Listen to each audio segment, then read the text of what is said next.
Hey, thanks for being a part of the conversation. Let's do it. Let's play it forward. These are real people, real stories. The struggle to play it forward.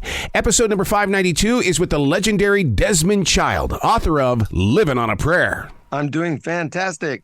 Dude, better than ever. Your book, this is what I needed while it was happening, and I was that jock that was on afternoon drive or morning shows, and because I needed this information to share with listeners. This is a gift to everybody. Oh, thank you for saying so. To live it, though, and then to put it in paragraphs. I can't imagine what that journey was like. I mean, I realize you're a songwriter, but that's different than paragraphs. Well, I had a wonderful collaborator, David Ritz, and we started the book 7 years ago. I call it my 7-year jailhouse confession because it was a real reckoning, the things I did right, but the many more things I did wrong, and taking responsibility. But woven through there is the creative process and how the things that happened in my life kind of were reflected in the songs that I've collaborated on.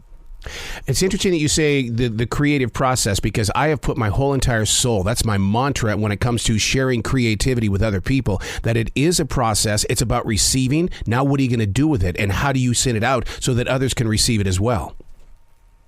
Well, the most wonderful moment is when you are writing a song and your souls are all one and all of that. And then you finish the song and then the nightmare begins.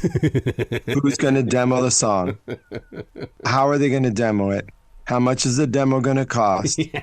Who's going to listen to it first? The record company doesn't like it, but the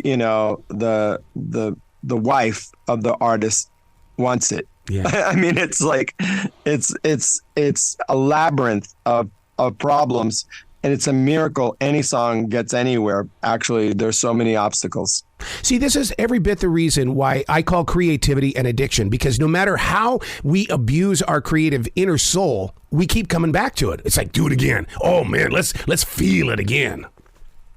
Well, it is addictive because I think there must be some kind of endorphin, something, hoo-ha, that happens when everything comes together in a song and your head explodes with like, wow, I'm going to be rich again. Let me ask you a question about how a song is received inside your creative process. I was with Steve Galansalves last week. He's a ghost expert. He says that creative people are tapped into frequencies. Do you believe that you're connected to a frequency? Not quite sure what frequency that would be. Right. I just made a decision. Well, I was born to it. My mother, the Cuban bolero writer Elena Casals, known as La Musa, she was always writing a song. I didn't know people didn't write songs to express their emotions. And so I had that edge. And I guess maybe through the DNA also. My great-grandfather was a poet. And so it's in my lineage. So that makes it easier because there's no stop. And I never put my personal problems into a situation where it would stop me from being creative. Some people, they can't write if they're not happy. Right. I can write unhappy, happy, in between, whatever you want. I can always sit down. Everything goes away. That's the beauty of it. You can be in the creative circle. You put your phones away, and now it's you and your collaborators, and it's fun. It's playing in the sandbox. That's what I live for.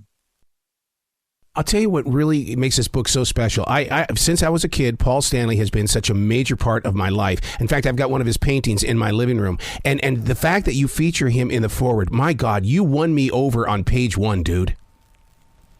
Well, as I say, Paul Stanley taught me how to write stadium anthems the Kiss way. Yeah. And there's a piece of Paul Stanley in every song I've ever written. So I always say there would be no Desmond Child without Paul Stanley. That's for sure. Wow. He took me under his wing. And the first time he saw me, he said, hey, let's try writing a song together. We wrote a song called The Fight, which was on my record with my group, Desmond Child and Rouge. And then he said, okay, let's try writing a song for my group. Kiss, and I Was Made for Loving You popped out. I think I got the better end of that deal than he did. Dude, you saying that right away, that took me all the way back to Kmart on 24th Street in Billings, Montana, buying that album because I had waited so long to get my hands on that album and that dang song. You know, I never, you know, we wrote it and then I never heard it till I was in a cab somewhere. I was like, wait a second, that's my song. They had put it out. It was a hit all over the world. I was sort of out of it. And that's so exciting. When I go to Greece, they love, you know, the kind of music that, you know, I write, you know, and so you'll hear one of my songs, you know, during the cab ride or more. Multiple, one after the other. And so that's why they love me in Greece, you know, and I did a big concert of all my songs, and I had guest stars Alice Cooper, Bonnie Tyler, the Rasmus, Rita Wilson, wow. Kip Winger. And we played I filled amphitheater, 4,400 people. And I got to be a star for one night. And it was one of the most glorious things. So I'm so happy with my love for Greece, and you know, my husband and I and our kids have been going there ever since they were little kids. So it's amazing, you know, like in Europe. I mean, they didn't go through that whole thing where, you know, this stuff isn't cool. It's like they never stopped listening to, you know, Bon Jovi and Kiss and Aerosmith and Joan Jett. It's like water for them.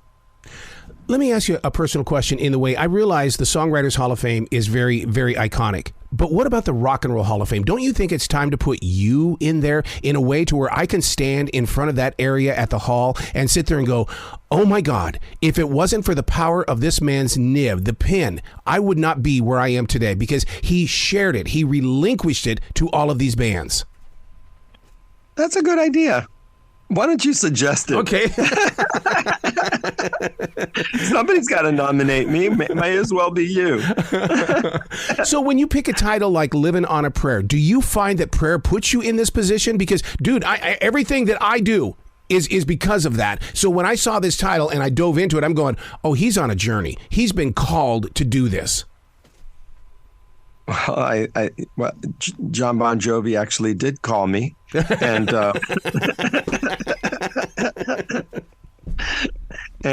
Living on a Prayer. I mean, it's more than a song. It's actually, every time it's played, it's a cultural event. I mean, there is not one play of that song that isn't accompanied by a fist in the air by the last chorus. Mm-hmm. Mm-hmm. So true. I was in the studio at 107.9 when Livin' La Vida Loca was given to us by a record rep. That connection between record reps and radio stations, to me, is a lost art. But man, this song continues to live today. Well, you know, I had gone back to live in Miami, you know, Curtis and I decided we got away from that Northridge earthquake. That was really scary. So yeah. We went and we moved to Miami Beach, and I got to meet Ricky Martin, and I just said, well, you know what, I'm half Cuban, so I have these Latin roots. I love mixing styles together. So I want to put the arena rock, you know, protocol in with Latin music. And that's where you get upside, inside out, living la vida loca, right? It's like it's fist in the air material. So, you know, I think that's one of the reasons why that song basically was the ignition for the Latin music explosion that has lasted to this day. I mean, look at the success of something like Despacito that my friend Erica Ender co-wrote with Luis Fonsi. I mean, to me, I see that as a 20-year journey of Latin music. Yep. You know, just all the artists that we have that have crossed over has been wonderful, and that's why I helped to found the Latin Songwriters Hall of Fame, and we're in our 11th year. Wow. And you know, it was something that was very needed. Wow. I can't thank you enough for giving yourself permission to be so giving to the generations. And I mean generations. Like you said, it could be 20 years, it could be 50 years. Your presence is going to be felt for many decades. Oh, I hope so. Well, and this book puts a solid Who foundation. wants to live forever? Who wants to live forever? I do. Please come back to this show anytime in the future. The door is always going to be open for you, Desmond. Thank you, Arrow. You be brilliant today, okay? Okay.